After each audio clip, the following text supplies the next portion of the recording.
ایک آدمی تھا جس کا نام تھا غلام ابو لؤلؤ فیروز وجوسی. یہ مغیرہ ابن شعبہ رضی اللہ تعالیٰ عنہ کا غلام تھا. یہ بڑھئی بھی تھا، لکڑی کا کام بھی کرتا تھا، لوہار بھی تھا، چکی بھی بناتا تھا. تینوں کاموں میں بڑا ماہر تھا. جب مدینہ منورہ میں آیا، اس نے کاروبار شروع کیا تو حضرت مغیرہ ابن شعبہ رضی اللہ تعالیٰ عنہ نے روزانہ 2 درہم اس کے اوپر محصول مقرر کی کہ تم روزانہ 2 درہم کما کے مجھے دو گے. وہ شکایت لے کے امیر المومنین عمر ابن خطاب رضی اللہ تعالیٰ عنہ کے پاس آ گیا. کہنے لگا میرا مالک روزانہ مجھ سے 2 درہم محصول وصول کرتا ہے.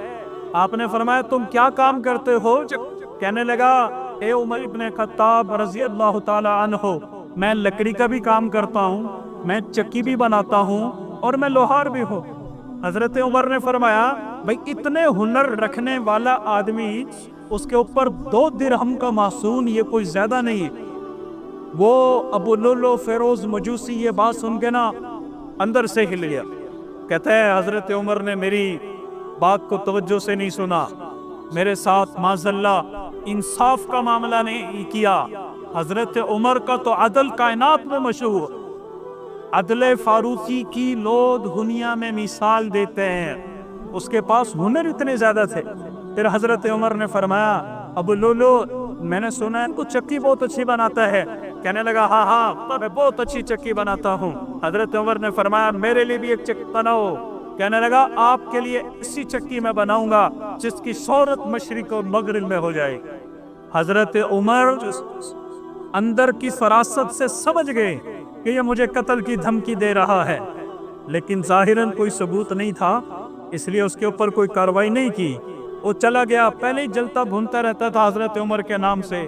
یہ باپ کا بہانہ بنا کے اور اس نے کینہ، بغض، حسد، دشمنی اپنے سینے کے اندر اس نے پیدا کر اور چلا گیا اور جا کے خنجر خریدا اور اس کو پورا 1 مہینہ اس میں زہر کے اندر ڈالے رکھا. اندر ہی اندر حضرت عمر کو دیکھ کر چلتا رہتا تھا، بھونتا رہتا تھا. اور ادھر سے امیر المومنین سے دعا تھی یہ اللہ مجھے موت بھی ہو، شہادت کی بھی ہو اور رسول اللہ کے مبارک شہر میں ہو. کتنی بڑی مبارک دعائیں مانگی. میرے بھائیو، موت تو آنی ہے، گھر میں بھی آنی ہے، ہسپتال میں بھی آنی ہے، اللہ کے راستے میں بھی آنی ہے، میدان جہاد میں بھی آنی ہے. اس لیے مبارک ہے وہ موت جو اللہ کے راستے میں آ جائے، مبارک ہے وہ موت جو دوران حج آ جائے، مبارک ہے وہ موت جو مسجد میں آ جائے، مبارک ہے وہ موت جو قرآن پڑھتے پڑھاتے آ جائے. مرنا مقدر ہے. جو اپنے گھروں میں بیٹھے رہتے ہیں کیا وہ نہیں مرتے؟ روز اعلان کرتے ہیں لوگ کہاں مرتے ہیں؟ اپنے گھروں میں مرتے ہیں، اسپتال میں مرتے ہیں، کیونکہ مرنا ٹوٹنا اس دنیا کا مقدر ہے. لیکن عقل مند بندہ وہ ہے جو موت سے پہلے موت کی تیاری کر رہا ہو اور اپنے مرنے کے بعد کی زندگی کو اپنے آنکھوں سے دیکھ رہا ہو. حضرت امیر المومنین کو پتہ تھا کہ موت برحق ہے، موت آنی ہے.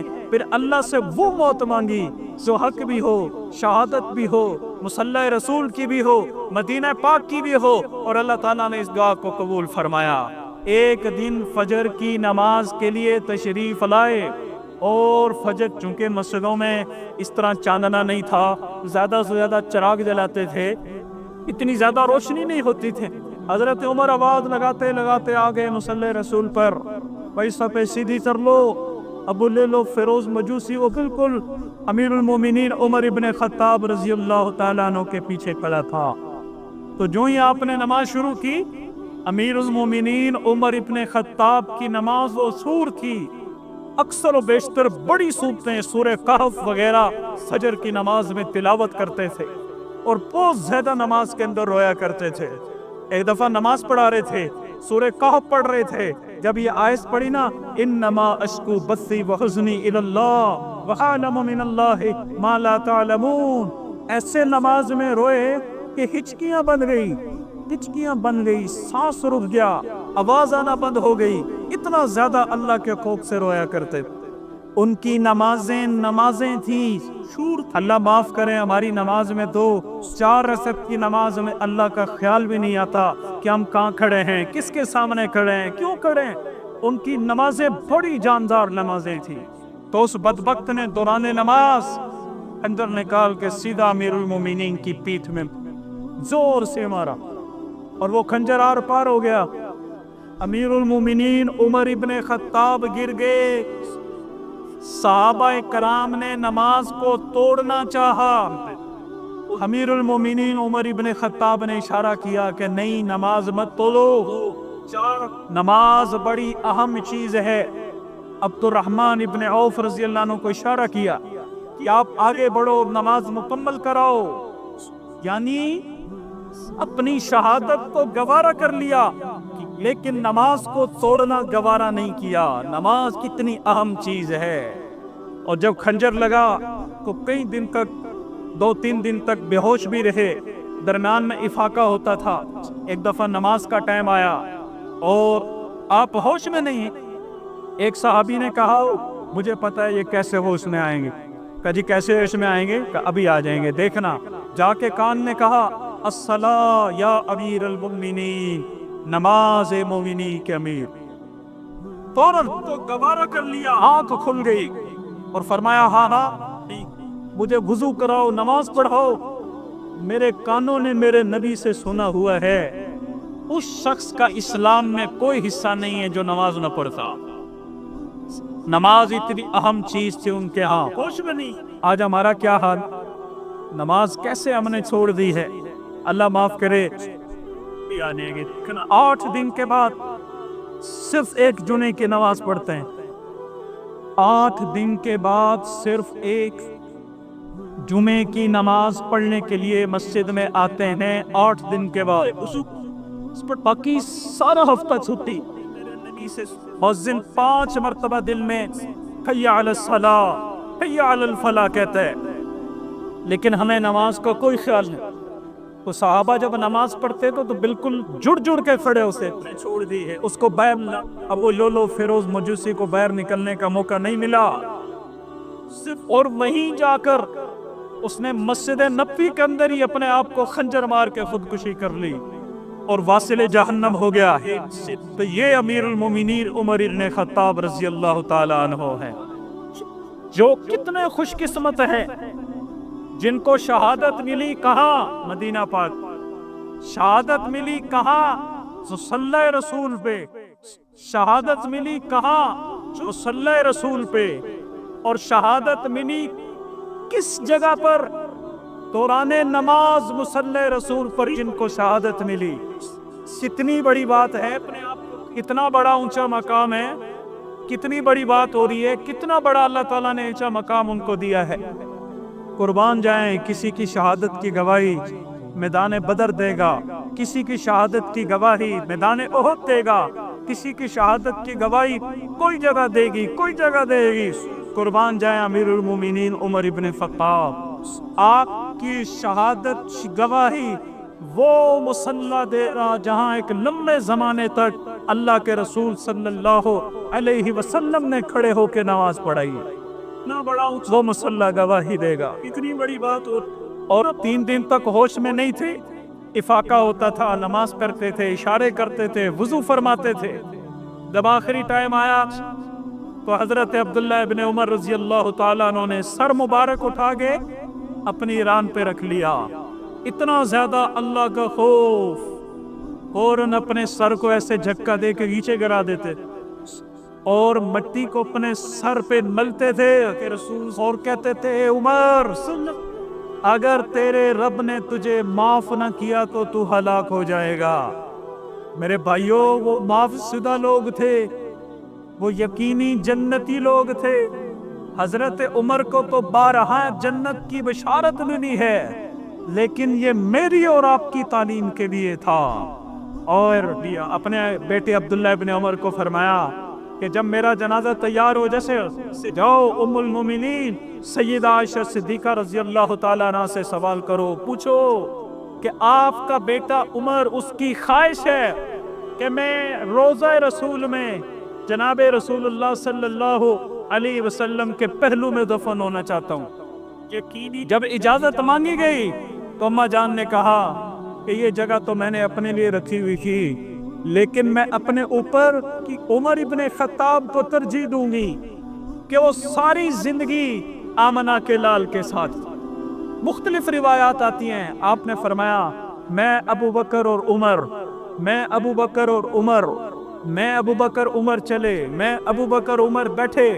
بہت ساری روایات میں ان تینوں کا بڑا ساتھ تھا۔ اللہ تعالیٰ نے بڑی زبردست قسم کی جوڑی بنائی تھی۔ اور مصلی رسول اور پھر حجرہ عائشہ، یہ کون سی جگہ ہے؟ یہ وہ جگہ ہے جس کے بارے میں سرکار نے فرمایا ما بین بیتی و ممبری روضۃ من ریاض الجنہ، میرے ممبر سے لے کر میرے حجرے تک یہ درمیان کی جو ساری جگہ ہے، یہ جنت کی کیاریوں میں سے ایک بہت بڑی کیاری ہے۔ جو لوگ حج عمرہ کرنے گئے ہیں انہوں نے دیکھا ہوگا پہلی جالی ہے جہاں لکھا ہوا ہے ان السلام علی رسول اللہ، یہاں اللہ کے رسول کے اوپر سلام پڑھو۔ دوسری جالی پہ لکھا ہوا ہے ان السلام علی ابو بکر الصدیق رضی اللہ تعالی عنہ، کہ یا ابو بکر صدیق رضی اللہ عنہ پہ سلام پڑھو۔ تیسری جالی میں لکھا ہوا ہے ان السلام علی عمر بن الخطاب رضی اللہ تعالی عنہ، کہ یہاں پہ جناب امیر المومنین عمر ابن خطاب رضی اللہ تعالیٰ عنہ پہ سلام پڑھو۔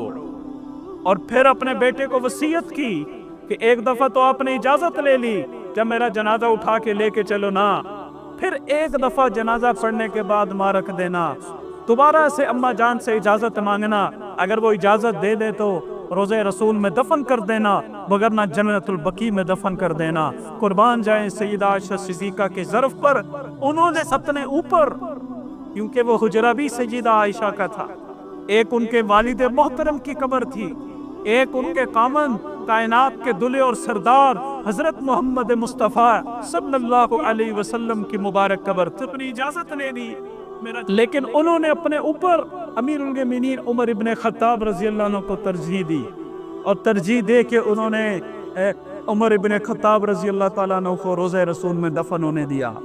تو میرے محترم بھائیوں اور دوستو، اس میں میرے لیے اور آپ کے لیے کیا سبق؟ جو جس کی صحبت اختیار کرتا ہے، جن کے ساتھ وہ جیتا ہے انہی کے ساتھ مرتا ہے، انہی کے ساتھ اٹھتا ہے۔ اور آپ نے فرمایا سب سے پہلے انا افضل من تنشق عنہ الارض، جب قیامت کا ڈنکا بجے گا سب سے پہلے میری قبر کو کھولا جائے گا، میرے دائیں ابو بکر ہوں گے، میرے بائیں عمر ہوں گے، اور دونوں کے کندھوں پر ہاتھ رکھ کر میں میدان حشر کی طرف روانہ ہوں گا۔ سبحان اللہ، دنیا میں بھی ساتھ، روضہ رسول میں بھی ساتھ، اور جنت میں بھی ہمیشہ ہمیشہ کا ساتھ رہے گا۔ کیوں رہے گا؟ اس لیے کہ امیر المومنین عمر ابن خطاب نے، صحابہ کرام نے، اہل بیت اطہار نے اپنا سب کچھ اللہ کے رسول کے اوپر قربان کر دیا۔ انہوں نے اپنی مال کو نہیں دیکھا، اپنی جان کو نہیں دیکھا، اولاد کو نہیں دیکھا، سب سے زیادہ بڑھ چڑھ کر انہوں نے اگر کسی ہستی سے پیار کیا ہے تو وہ حضرت محمد صلی اللہ علیہ وسلم کی پاک ہستی ہے۔ تو اس لیے میرے بھائیوں، اس واقعے میں ہمارے لیے سبق ہے، ایک ہم نماز کا اہتمام کریں۔ نماز کسی حال میں معاف نہیں ہے۔ معاف کرنا، آج 95% مسلمان نماز سے غافل، 3% مسلمان نماز پڑھی نہ پڑھی، ظہر کی اثر کے ٹائم پڑھ لی، اثر کی مغرب کو پڑھ لی، مغرب کی عشاء کو پڑھ لی، فجر کی 9 بجے اٹھ کے پڑھ لی۔ نہیں میرے بھائیوں، نماز ایک اہم ستون ہے اسلام کا۔